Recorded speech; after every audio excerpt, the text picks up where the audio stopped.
All right, well, good evening.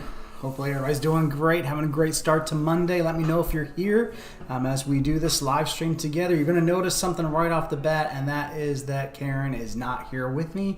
She is visiting family, and so it's just going to be me tonight.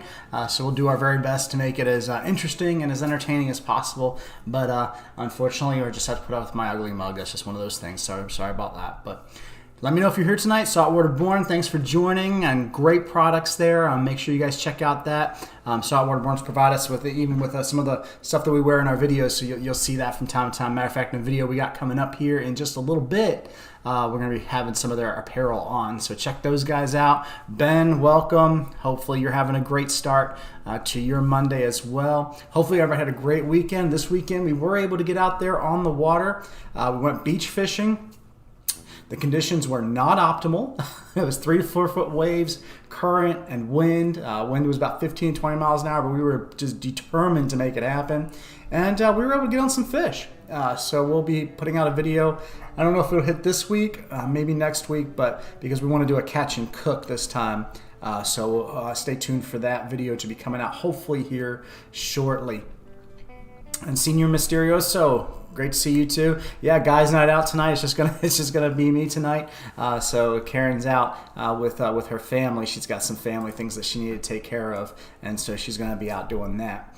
But let me know how you guys did this weekend. Were you able to get out there on the water? How was the weather where you are? Let me know that, because I would be interested to hear about that, because I know in a lot of places in Texas, it has been a rough start to the season for getting outdoors. We have been just nonstop rain here.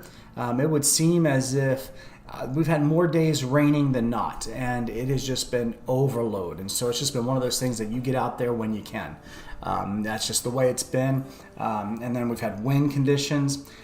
People tell me this is not the way it is here. I'm in Southeast Texas. I know South Texas is actually like in a drought right now. But here we've got plenty of water. The Sabine River is absolutely full, as is the Neches. So it's just been absolutely incredible there. So get out there where you can. Let me know what you guys are doing. But what we're going to talk about tonight, I'm going to put up here a couple of articles here. I thought we'd talk about, because we're getting ready. We're out of spring. We're definitely moving into summertime patterns. And so my hope was to talk about some things that would help us as we go fishing in the summertime, because summertime, a lot of people really have a hard time in the summer fishing. My favorite time for fishing is the fall, definitely September, October, definitely the best things. For me, I love that time of year. It seems like the fish are just easier to, maybe they're more active, I'm not really sure, but a lot of times people think that the summertime patterns can be very difficult. Also,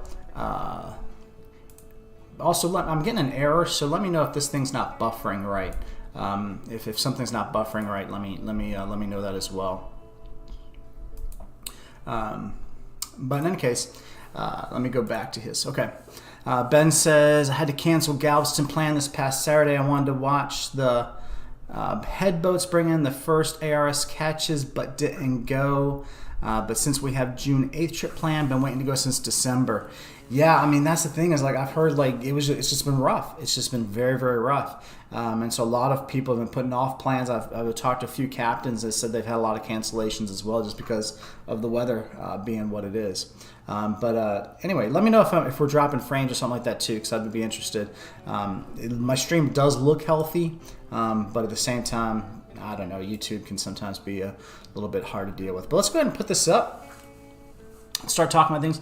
I did think this was interesting before we actually get to the article that I was going to talk about tonight.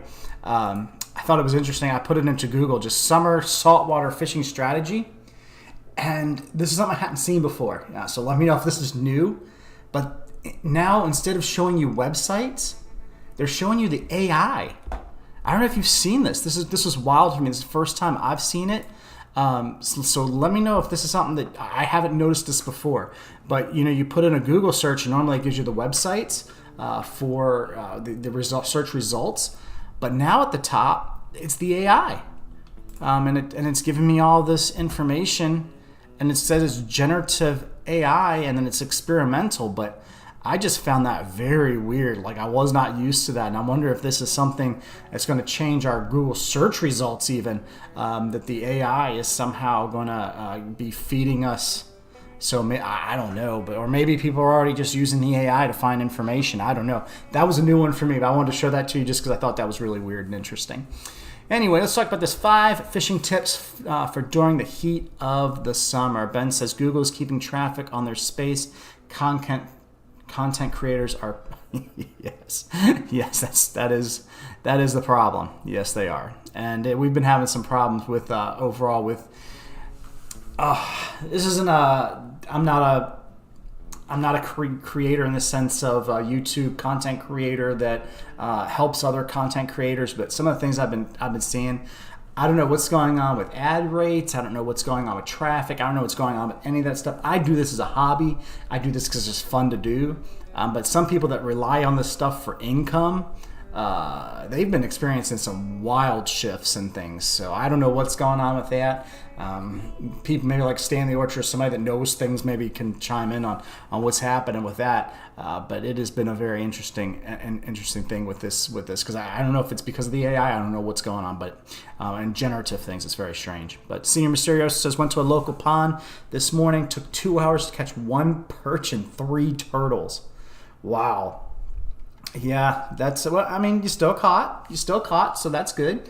I don't know about catching turtles if that was what you were going for.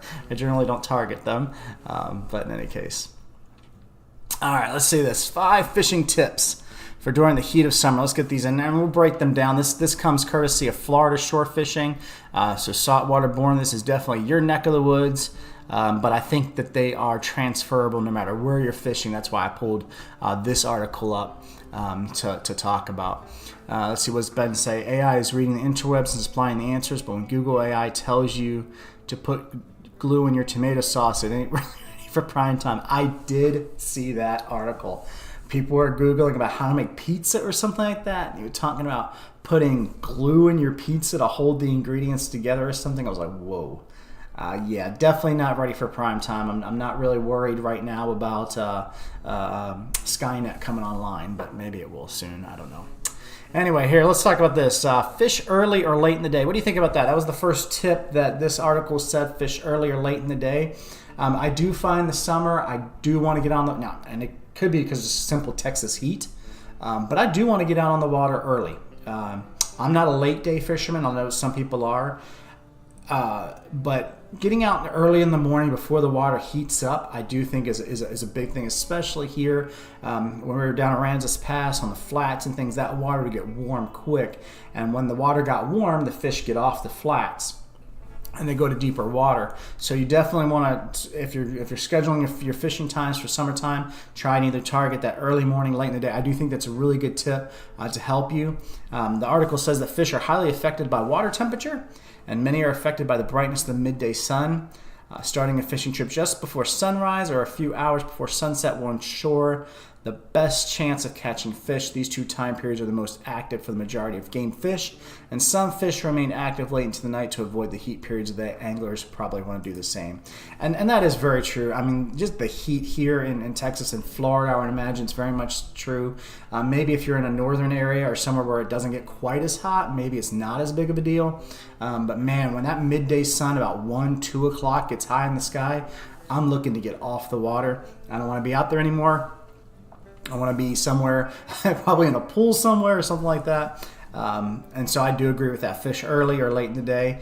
We do like going late evenings to piers. Again, the sun gets down, the water starts cooling, the fish come up to feed, and so that's a great time as well, early in the morning, late in the day. And Saltwater Born says agreed, 100% true in Florida too. Yeah, and I really think that's a key.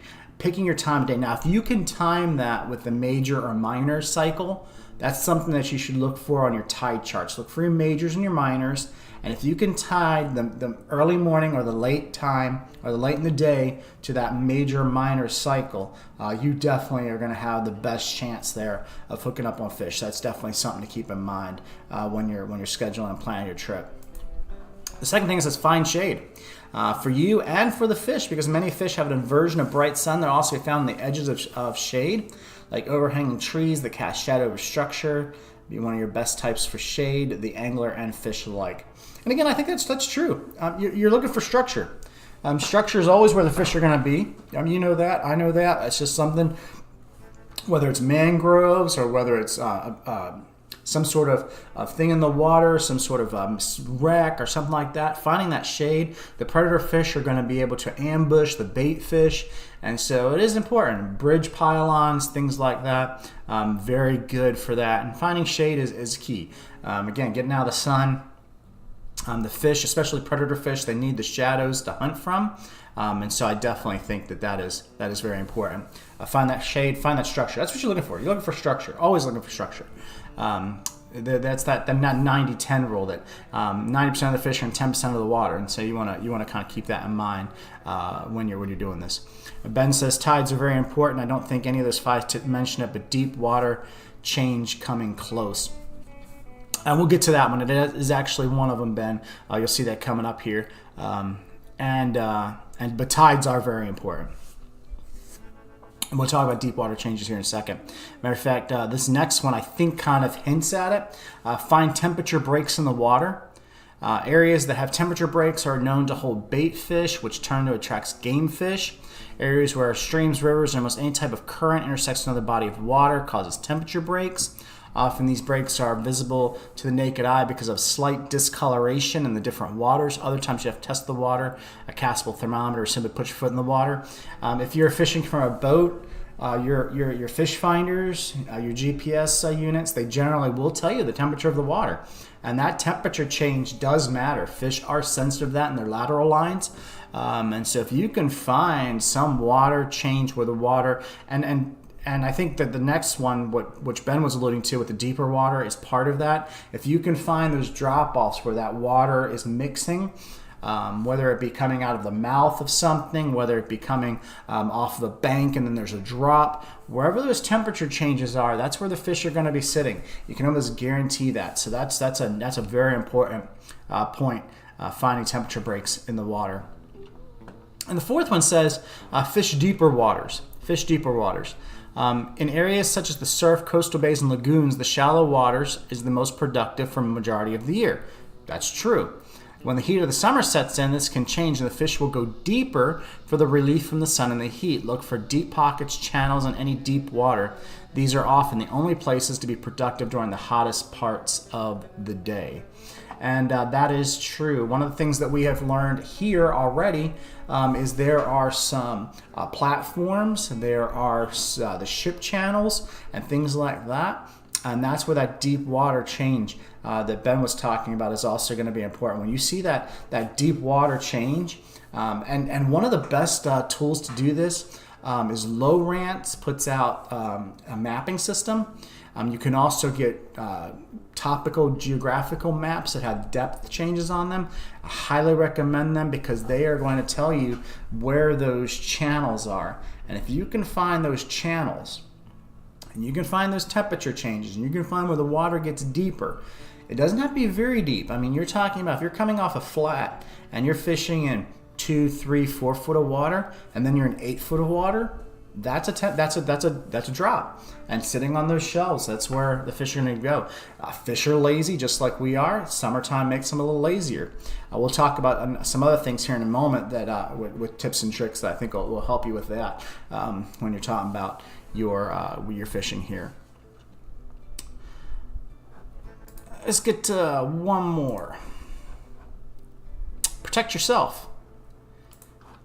It says one thing that can also be overlooked while fishing, while focus on catching fish, is to care for yourself. Hydrate. That is very important. Sunscreen. It's hot. It's summer. Get sunburned and all that stuff. So that's a good tip. Always keep in mind personal safety as well when you're out there. This other article had some other tips that I'll just go basically through kind of rather fairly quickly, but I'll go through them. my wife is texting me right now. But I'll go through them. I'll go through them rather quickly. But these are some other things. And these are specific for saltwater. Some of them we've already talked about. The first one was to plan to fish when you have incoming, outgoing tides, and we've already talked about that. Early in the morning, late in the day, that's another tip that's out there. Also, search out the shade. We talked about that. The one we did not talk about that was different in this article from takemefishing.org that I think is actually important is slow down your presentations. Okay, it says there was a glitch in the matrix, but you're still broadcasting. Yeah, I don't. On my side, it says excellent condition, everything sounds good, and every once in a while it pops up this little yellow thing that says something's going on. So I don't know. Slow down your presentation. Let's see. Saltwater Born says, you're all dealing with overfishing in your area. We have found a lot of spots in Sarasota Bay that are no longer as plentiful in the past. How do I say this? Where I am currently, if you're near a map and you want to look it up, I'm fishing the Sabine Lake, Sabine Pass area, Keith Lake. This area, it seems as if it's like easy mode compared to what it was in Corpus and Aransas Pass and Port A. Now, Baffin Bay was a different story, and these are down south. So it depends on the Texas coast. We are seeing signs of overfishing, crowding, really. A lot of pressure. And I think you're seeing that around the Corpus area. You're seeing that a lot in the Port A, Aransas Pass area. You are seeing that. And in honor of Mary, hey, thanks for joining us tonight. Hopefully you're having a great evening as well. So I would definitely say we are seeing some signs of it. In my area, it's not as bad, but it's not a high population center. I know Florida's experiencing a lot of population growth, as is Texas, and I think we are seeing signs of that. It's going to be a problem. I think that's even why I know it's very unpopular, so all the Texas fishermen, if they're listening to the podcast at some point in time, might want to crucify me later, but I think that's why Texas Parks and Wildlife is starting to tighten up on their regulations. Is because of the population growth. I'm seeing a lot more people. Technology is better. It's easier to get on fish, it seems. And we have to be honest, too. With the invention of YouTube and the internet, things that would have taken you so much longer to learn are so much more readily available. And I think all of those things make the fish easier to target. So I don't know. I don't know if I'm seeing necessarily what you guys are dealing with in Florida. But I know in areas and pocketed areas around here, we are starting to see that. Man, if you go down to the jetties now, man, when we first started fishing down in Corpus, the Packery jetties, that area, you'd go down there, sometimes there'd be nobody there. Maybe just you in the water. Now, I don't think a day could go by that you'd be out there by yourself. I don't know if anybody else had a different experience, but it just seems like the jetties are full. Anywhere where there's land-based fishing is full. Having a boat gives you an advantage. You can get away from some of that. But yeah, that's been my experience. I don't know if that helps, but that's where I am. All right, it says slow down your presentation. That's what we're talking about here. So that's something when you're fishing lures. Slow it down a little bit. The fish are not going to be pursuing. They're not going to want to expend all the energy to get the fast-moving fish. So make sure you're slowing that down as much as and kind of bounce it. Just slow it down a little bit for them, let them catch up with it. Whether you're fishing weedless, jerk baits, whether you're fishing paddle tails, we fish paddle tails a lot, gulps, that sort of thing. So slowing down your presentation. One of the things I thought was also interesting is number 4 on this article. It says, if you plan on using live bait, be sure to leave extra room in your live well. The water heats up. You want to prevent circulation and aeration. So I thought that was important as well. And then it talks about landing your fish as quickly as possible. So these are just some summertime tips to help you out. I'd love to hear from you if you have any tip that we did not talk about. I mean, these are 10 of them. Some of them overlap between the two websites I was using. But I think they're great tips. I think they'll help you with fishing the summer. Fishing in the summer can be very productive. You can get good catches. You can get onto plenty of fish. I know that some people, they don't like fishing in the summer just because of the straight up heat, and I do understand that, but I do think that fishing in the summer can be very productive if you kind of target those areas. Get out there early in the morning is going to be key. Watch your tides, temperature change for water, your deeper pockets if it does get hot. All those things are going to help you, give you some advantage when you're dealing with that. But again, would love to know what you all think about this, and so let me know in the comments or in the chat if I did not cover a tip that would be helpful to everybody out there to get out there and get on some more fish. All right, and before we close down, I'm going to close down. Normally we go for a little bit longer, but being it's just me tonight, I'm going to kind of get off of here before too long. But before we do that, I'm going to give you this question that comes from our Discord server. If you're not a member of the Discord server, and or maybe you're not into Discord or whatever, but we do have it's called the Premier Fishing and Hunting Discord server. You can search for it, Stanley Orchard, set it up, and we're all interacting in there, and it's a great place. A lot of helpful information. And so these questions that I'm getting are coming from that Discord server. And so we'll be dealing with that question in just a second. But Ben says, summertime fishing from piers at night is a family classic. It really is. Some of my best memories with my kids, fishing at night on Horace Caldwell or Bob Haw Pier, and just fishing, catching whiting or sharks or redfish. We caught all kinds of stuff off of those things. And you go down there maybe, I don't know, you get there maybe 7:30, 8 o'clock at night, just when the sun's starting to go down, and you're there it's about midnight or so. It's just great, easy time, fun time for the kids. It's easy for them to do because they can just drop it just straight down, cast a little bit. Of course, you do have the occasional people that are, being idiots, but at the same time, it really is a summertime fishing from a pier. Great memories to get out there and do that.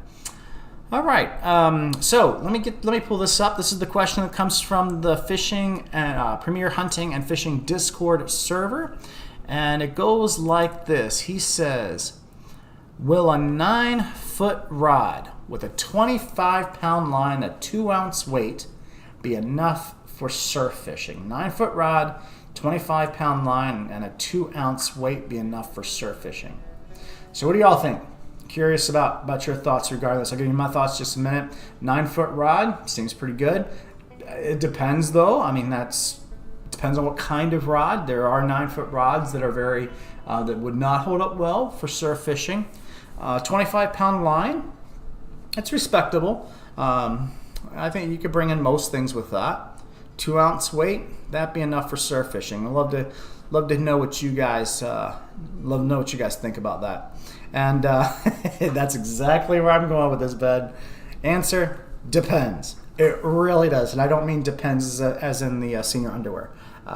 But yes, it really does depend. 9-foot rod. It depends on what kind of rod you're talking about. I have an ugly stick. It's a 9-foot rod. It does just fine for light action. It's a light action rod. On easy days, I brought in, actually, if you could check out one of my videos, I brought in a 44? I'm going to tell fish stories now because it's not coming to my mind. But that big old redfish with a 9-foot rod. I use 6000 series reels. The reel is important because I have busted 4000 series reels reeling in fish from the surf. So the line is important for the weight. I use 60-pound test generally in the surf because and I use braid, but I use a 6000 series reel, and I find that 6000 series is hefty enough that it can handle some of the big boys. I have brought in big fish on 4000 series, but it is harder because it just can't have the gear ratio. So that's the minimum I would say is get yourself a good 6000 series reel. I think that'll really help you. Maybe even, it depends on what you're going for, but I would say 5,000 to 6,000 series.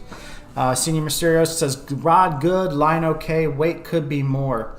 And Ben says the guys on Orange Beach use 2-ounce weights all the time. This past weekend, even though it was 3 to 4 foot waves and the current was ripping, think it was No Way, one of our subscribers to the channel. And he gave me a technique. I've never used it before in this scenario, but I have a video of me hooking a 5-pound gaff top using it. What I was doing was I was using basically a Carolina rig on a small rod, and I'm just ripping it through the surf and picked up one. So you can use a 2-ounce weight. If you're just going to sit there and soak the baits, it's going to bounce around. I mean, it depends on the wave action. It depends on the current. Sand anchor weights do work well. If you don't know what they are, they're kind of like a pyramid that are made with spikes coming out of them to kind of hold into the sand. And they but it really does depend. I don't generally use more than 4 ounces. If I have to use more than 4 ounces, I'm just not fishing that day. I don't know about you, but if I have to use that much weight to keep bottom, if I'm bottom fishing, then I'm not gonna use it. Let's see. Ben says 13-foot rod, 6500 series reel, 30-pound braid with a 50-pound mono top shot, or you are not elite. Yes, we are elitists here. That's right. We are elitists. We have lost our amateur status a long time ago. I know Ben, Senior Mysterioso, all you guys, you have lost your amateur status a long time ago. So only the elites here, only the elites. But yeah, 13-foot. Most of my rods are the big surf rods I use are 13-foot rods. I do use 6,000 series reels. Now I use heavy braid. I do. I use heavy braid. I use a heavy mono leader. I use a 60-pound to sometimes 70-pound mono leader. The problem is if you get into a shark, they're gonna tear right through that. That happened actually this weekend too. It just tore right through it, tore the whole rig right off. So really, Ghost. I know Ghost was the original author of this question. So it really does depend. You really want to have more than just one tool in your arsenal. And I definitely would say bring more than 2 ounces. Maybe you need some that are. I have 1 ounce when I go surf fishing. I have 1 ounce, 2 ounce, 3 ounce, and 4 ounce, and that's what I have. And I use a little bit heavier line when I go surf fishing as well. That's what I do. Saltwater Born says, have y'all caught any tarpon over in Texas this year? No. That is on my list. That is my bucket list. One of my bucket list fish is a tarpon. Matter of fact, I went to Florida with the goal of catching a tarpon. I wanted to catch I wanted to catch at least a 30-inch snook, and I wanted to catch tarpon.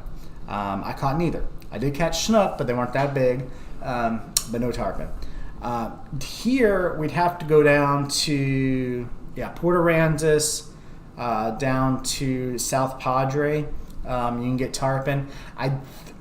Now, this might be a fish story, and I wish I had video of it, so that's why you know it's a fish story. We were fishing in Aransas Pass, and we were fishing near a channel there, and I hooked into what I think was a tarpon. The reason why I think it was a tarpon is because it had a forked tail and it jumped, and when it jumped, it broke my line.